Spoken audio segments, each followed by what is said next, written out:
উৎকট গৰমৰ পিছতে চাপৰত ভাদমহীয়া বতৰৰ তাণ্ডৱ।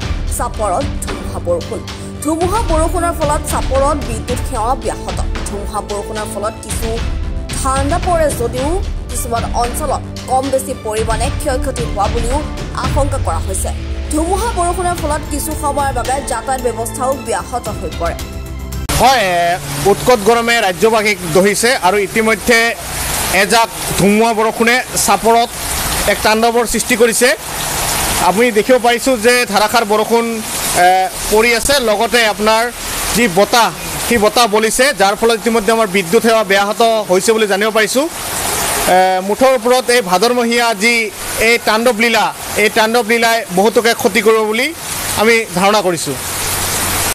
চাপৰৰ পৰা ভাৰ্গৱ দাসৰ ৰিপৰ্ট, এনি ভাৰত 24। জুবিন গাৰ্গৰ গীতসমূহৰ ওপৰত আধাৰিত গানে কি আনে নামৰ এটা সুন্দৰ অনুষ্ঠান আপোনালোকৰ ওচৰলৈ আহি আছে অতি শীঘ্ৰে।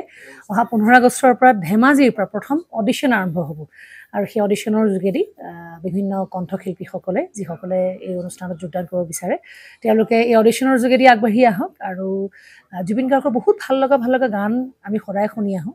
আৰু আপোনালোকৰ যদি ভাল লগা গান থাকে, জুবিন গাৰ্গৰ আপোনালোকে গাই ভাল পায়, তেন্তে অডিশ্যনত যোগদান কৰক। মোৰ ফালৰ পৰা আন্তৰিক শুভকামনা থাকিল এই সম্পূৰ্ণ অনুষ্ঠানটোলৈ।